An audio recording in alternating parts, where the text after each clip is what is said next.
Itadori Yuji is a fantastic character, not because he's the vessel for Sukuna, the king of curses, but because of how human he is. Despite his superhuman strength, enhanced reflexes, and his innate ability to contain one of the biggest threats to humanity, he has one defining characteristic that is often overlooked: his selfish selflessness. While in many ways, Itadori Yuji appears to be your typical shonen protagonist, there is a reason why the story surrounding him has gotten as popular and enjoyable as it has. And that's because Itadori is one of the most relatable characters I've ever come across. He's charming, friendly, and easygoing, but he's also one of the loneliest.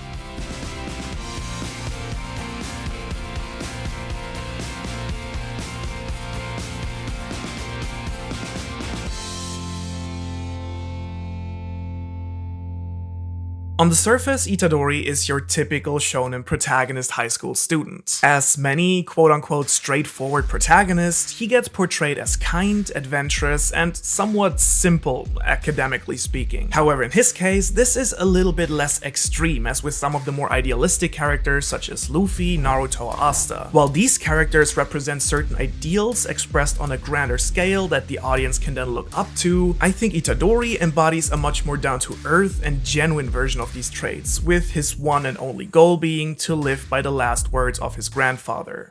Yuji. お前は強いから人を助けろ。手の届く範囲でいい。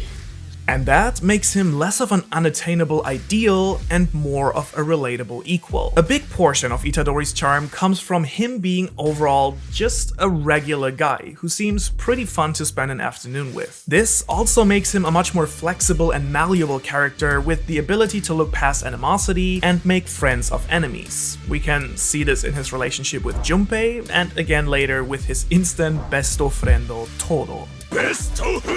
And yet, Akutami, the author of Jujutsu Kaisen, doesn't shove it into our face that Yuji is a nice person by having him deliver major speeches or having other characters talk about what a great guy he actually is. Instead, he leaves it for us to decide what we think of him. In my mind, he's pretty likable and extroverted, but not overly so, and at times there is a certain awkwardness in his interactions with his peers. His strong points are of course his superhuman strength and his aptitude for jujutsu, but I think the actual power of his comes from his extreme altruism and his ability to act on behalf of others. And yet, as any good protagonist, despite Itadori being an awesome guy all around, he still of course also has his weaknesses.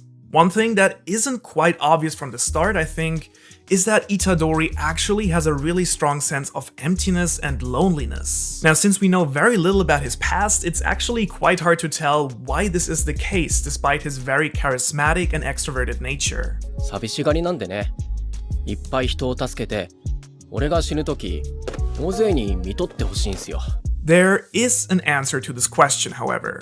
I believe the fundamental flaw in Itadori's personality is actually the very same as his strength: his altruism. Itadori Yuji, just like Luffy and the others, is an absolute genius when it comes to people. He's extremely good at understanding them, what they're about, what drives them, and how to handle them. But while he's excellent at reading others, he's terrible at understanding himself. When we first meet Itadori, he has no path, no drive, and no meaningful relationships in his life, except for his grumpy grandpa. At school, even though he's absolutely notorious for his physique, he doesn't have any real friends. Yes, he calls the two members of the occultist club his friends, but they literally know nothing about him. Also, Itadori only entered the club so he could leave school early and visit his grandpa in the first place. 𝚑𝚐𝚑 がそこらの付き合いだけど、友達なんだ。ほっとけねえよ。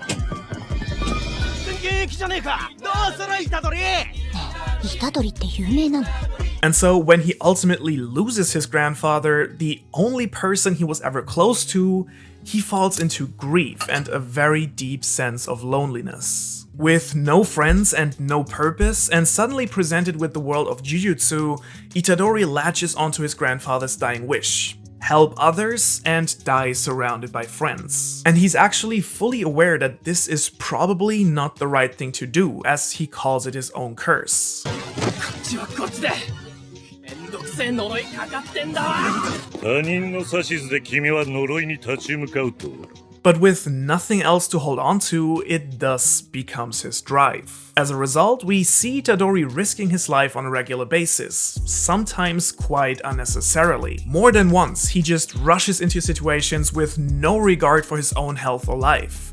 And even though he admits that he's scared of death, he seems way too eager to sacrifice himself for others and thus try and give his life meaning and purpose. This, in my opinion, quite toxic mindset can be summarized like this: I must save and help others, but I can't receive help from anyone else. I must do everything myself. This mindset, by the way, is also shared by Itadori's counterpart Geto. And so while Itadori's altruism is very much real, it is so extreme that ironically enough, it starts to become selfish. He wants to do anything and everything for others so that in return, he gets the validation and the permission to live his life. The problem is, when you build relationships based on this premise, they inevitably fall apart sooner or later, just as Itadori's do. Relationships are built on mutual respect, trust, and sacrifice, and the buzzword here being mutual. In fulfilling his grandfather's wish and his ultimate goal, Itadori acts on his own. And I think that in searching for his purpose and wanting to be needed, Yuji enters the lives of other people, probably unconsciously assuming that he can save them. For instance, he does so for Fushiguro and Junpei, but very much disliked it himself when Todo does the very same thing to him at first.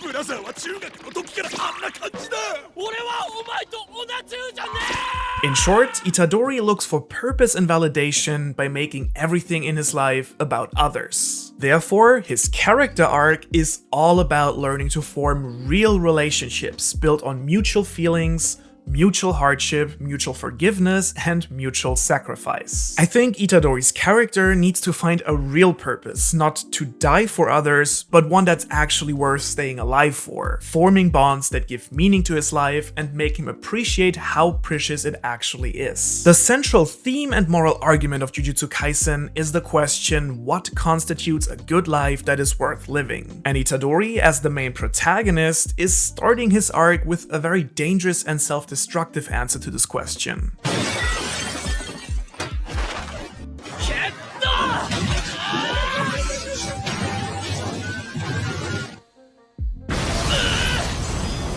And yet, the skill with which Akutami is able to expertly portray this weakness as an underlying part of Itadori's personality, and only revealing it in tiny bits, shows his real skills as a writer, and makes Itadori immediately immensely relatable as a character. Thus, Itadori Yuji is an extremely human and realistic take on the common shonen tropes that actually come very close to Togashi's way of writing. However, I personally think that Itadori's arc will most likely come closer to that of Killua from Darkness into Light, rather than Gon's fall into darkness. And I would even go as far as to say that Akutami's characters are even a tad more complex and realistic in their design.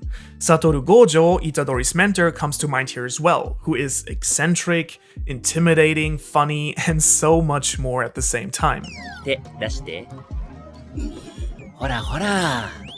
紫。